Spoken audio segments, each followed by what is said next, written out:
ഇത്രയും വർഷങ്ങളുടെ ഒരു പ്രയത്നം കൊണ്ടാണ് നമ്മൾ ഇത്ര നല്ലൊരു എയർ ഡിഫൻസ് സംവിധാനം ഉണ്ടാക്കിയെടുത്തത്. അതുകൊണ്ട് തന്നെയാണ് എനിക്ക് തോന്നുന്നത് ഇങ്ങനെ നിരന്തരം ഡ്രോണുകളും സെയിലുകളും ഒക്കെ വിട്ടിട്ടും അതൊന്നും ഇന്ത്യയിലൊരു അപൂർവമായിട്ടൊക്കെ വീണിട്ടുണ്ട്. പക്ഷേ എന്നാൽ പോലും ഒരു യഥാർത്ഥത്തിൽ ഇങ്ങനൊരു സംവിധാനം ഉണ്ടാക്കിയെടുത്തില്ലായിരുന്നെങ്കിലുള്ള അവസ്ഥ എന്തായിരുന്നു? ഈ ഡ്രോണുകളുടെ പകുതിയും നമ്മുടെ നാട്ടിൽ വീണ് പൊട്ടും. ഇപ്പോൾ മോദിയെ പ്രകീർത്തിക്കുന്ന എല്ലാവരും മോദിയെ കുറ്റം പറയും. മോദി നമ്മുടെ നാട്ടിലെ ജനങ്ങളുടെ ജീവിതം ആപത്തിൽ കൊണ്ടിട്ടു എന്ന് കുറ്റം പറഞ്ഞാൽ തീർച്ചയായിട്ടും പറയാം. മോദിയെ കുറ്റം പറയാനായിട്ടൊരു ചാൻസ് നോക്കിയിരിക്കണം മനുഷ്യൻ. ആ ഒരു ചാൻസ് കൈ കൊണ്ട് കൊടുക്കുന്ന പരിപാടിയാണ്. ഇനി ഇതിന്റെ അകത്തുനിന്ന് നമ്മൾ ഇത് ആദ്യം സംസാരിച്ച് തുടങ്ങി കഴിയുമ്പോൾ വേറൊരു കാര്യം കൂടെ പറഞ്ഞിരുന്നു. ഇതിന്റെ ചരട് ചൈനയിലാണ് എന്ന്, ഈ ചരടിന്റെ അറ്റം ചൈനയിലാണ് എന്ന് പറഞ്ഞിരുന്നു. ചൈന കുറെ വർഷങ്ങളായി ചൈന ഒരു യുദ്ധത്തിന് കയറിയിട്ട് 62 ഇന്ത്യയോട് യുദ്ധം ചെയ്തു. എനിക്ക് തോന്നുന്നു കൊറിയൻ വാറും ആ ഒരു സമയത്ത് ചൈന ഉണ്ടായിരുന്നു.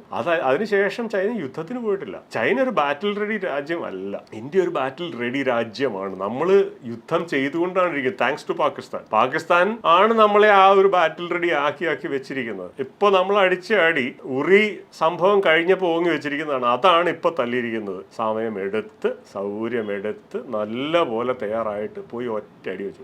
അതാണ് സംഭവിച്ചിരിക്കുന്നത്. ഇതിൻ്റെ അകത്ത് ഏറ്റവും ഞെട്ടിരിക്കുന്ന ചൈനയാണ്. ചൈനീസ് ആയുധങ്ങൾ തകർന്നു നിൽക്കുന്നു.